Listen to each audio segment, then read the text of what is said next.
now. We can not only forget our republic and our freedom, but we can forget humanity because we'll be killed by this agenda. So Anthony Fauci, the man who is heading the pandemic task force, was involved in a cover-up.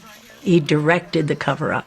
And in fact, everybody else was paid off, and paid off big time. Millions of dollars in funding from Tony Fauci's organization, National Institute of Allergy and Infectious Disease. These investigators that committed the fraud continue to this day to be paid big time by the NIAID. How do we know that what he's saying is what we need to be learning?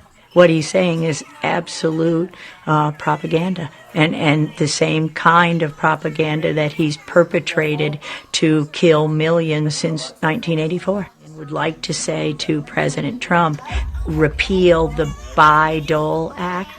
That act gave government workers the right to patent their discoveries, so to claim intellectual property for discoveries that the taxpayer paid for.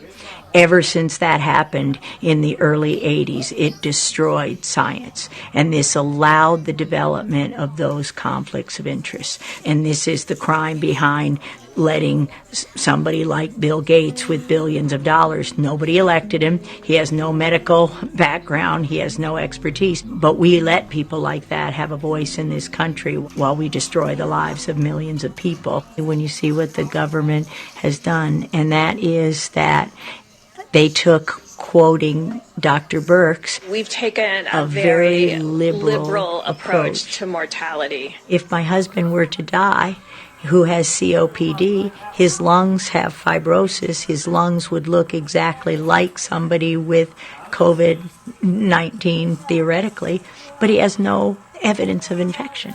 So if you're not testing and you don't have evidence of infection, and if you walked in there today, they'd call it COVID-19. And we hear this from the doctors and nurses who are upset.